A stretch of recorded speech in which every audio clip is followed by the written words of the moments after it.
da nam početi da sviram vrlo rano, tako da mi imam neki osjećaj da sviram od rođenja. 4 godine se bavim tim instrumentima. I evo do dana današnjeg još mi nije padalo na pamet da nešto menjam u svom životu.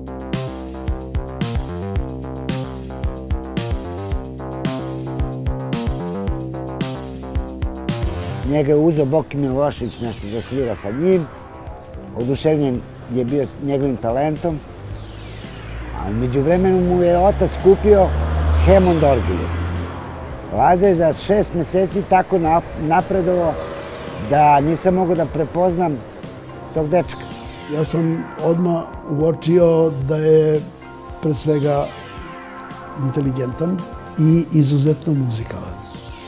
I ta njegova muzikalnost koja se zaista izdvajala na jedan poseban način, tako da je imao apsolutni sluh i mogao je svaku melodiju koju čuje da odmah ponovi.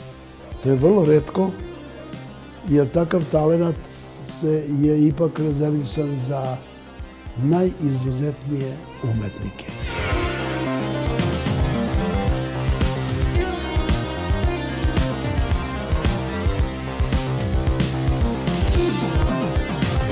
I Laza, s vremena na vreme, kad god se vidimo, jao, kad ćeš da me ubaciš u grupu Smak, ovo, ono. Onda sam ja Točku i Zoranu rekao da ima jedan mlad dečko koji svira klavijature, koji bi nam odgovarao.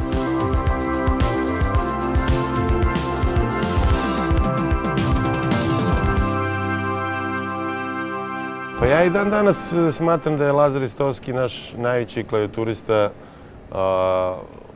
pop, rock, fusion, jazz, rock žanra i da svi mi njemu dosta dugujemo. Laza kao jedan od najbitnijih ljudi u mnogim karijerama, jer je svirao zaista na toliko ploča da to gotovo teško izbrojiti.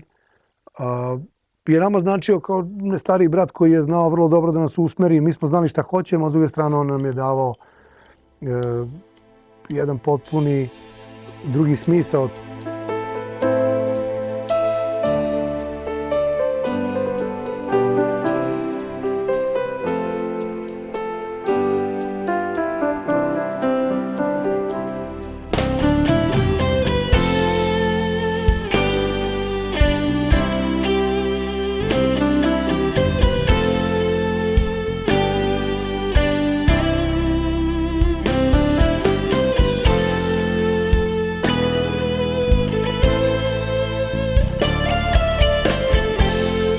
Naročito ti live koncerti sa Lazom, to su bili nezabrani jer on je bio izuzetan muzičar, instrumentalista, a mislim da za grupu, kao grupni svirač je bio neprevaziđen.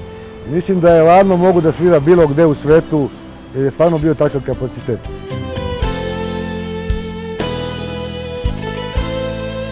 Jer Lazino sviranje Hammonda je bilo najekspresivnije moguće sviranje koje sam ja vidio čak i mnogo kasnije posle. Nije to bio taj trenutak u kom sam ja bio kao klinac, nego to je sublimacija svega onoga što nosi sviranje Hammonda i posvećenost muzici, jedna velika harizma koju taj čovjek ima. Malo ljudi kao što je Laza, on je jednostavno ono što kažemo ljubav prema muzici, kod njega se ta ljubav pretvarala u zvukove.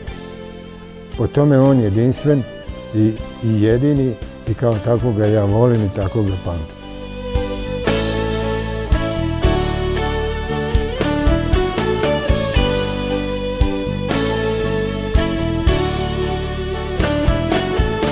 Po povratku iz Moskve krene priča o tome kako ne bi bilo loše da nešto zajedno uradimo.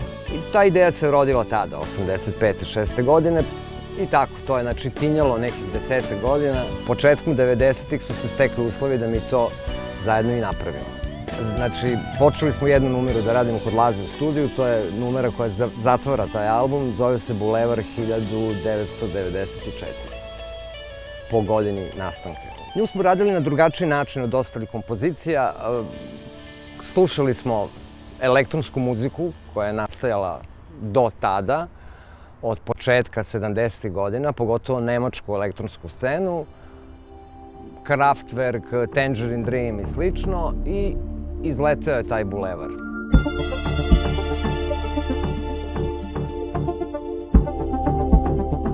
Znam da je Lazo uvek hteo da ide korak ispred vremena. Stalno je nabavljao nove instrumente. Jedno vrijeme je imao kod kuće studio, kod kuće na Novom Beogradu, da bi kasnije taj studio preselio na Košutnjaku gore. I znam da sam ga u nekoliko navrata posetio u tom studiju. Već je to bilo pretrpano opremom i klavijaturama i mislim da je među prvima nabavio i neke, ne sinklavir, nego imao je emulator.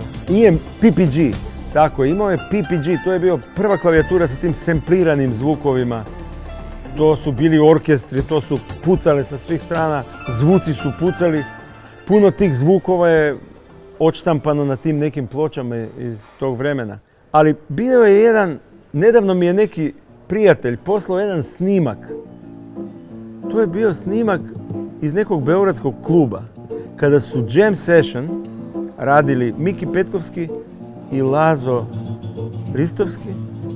Svirali su zajedno neki ludi session. I na kraju je se tu našla neka akustična gitara i ja sam uleteo, znači trio. I onda su iz zezanja krstili taj trio Ski, jer svi završavamo sa prezimenima na Ski. I trio Ski, znam da su se zezali i nedavno sam dobio taj snimak.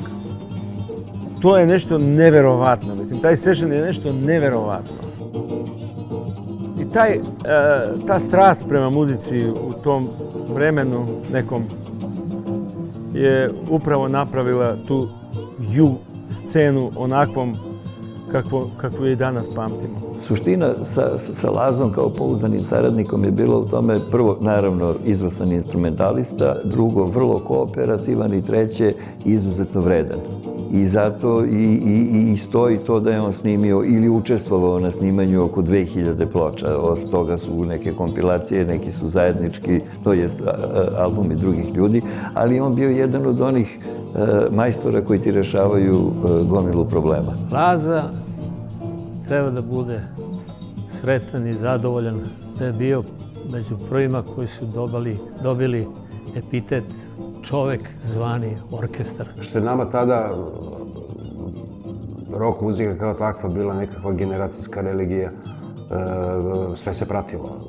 Izlazio je časopis Jukebox gde su izlazile jednomesečno liste najboljih instrumentalista u onoj bivšoj Jugoslaviji. Laza je već tada bio broj jedan klavijaturista u zemlji, tako da je bio bog kao. I znam da je tamo negde iza horizonta Laza i da misli na nas isto onoliko koliko i mi mislimo na njega i da upravo te dve reči govore sve o njemu.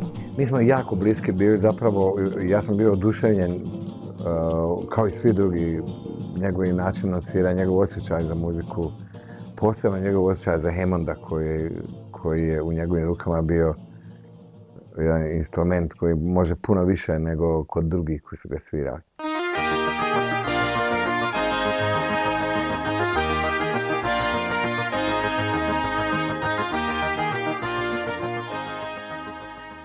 Za mog prijatelja Lazu Ristovskog svi kažu da je imao predivan osmeh. I taj osmeh jeste bio deo njegove komunikacije i druženja sa ljudima i on je na neki način sve vas prihvatalo se jednostavno kao prijatelje, kao ljude s kojima je želeo da razgovara i od kojih je želeo da čuje. To neko opušteno druženje i zabava koju smo mi imali u tom studiju je ostalo i do samog kraja. On nikad nije posustao, nikad nije prestao, uvek je bio nasmejan. Laza je jedini rocker koji je imao Porsche. Znaš šta, možda sam ja kriv što je uopšte nastao taj turbo folk i sve. Što? Zato što sam ja počeo prvi da snimam narodnu muziku uz pomoć kompjutera.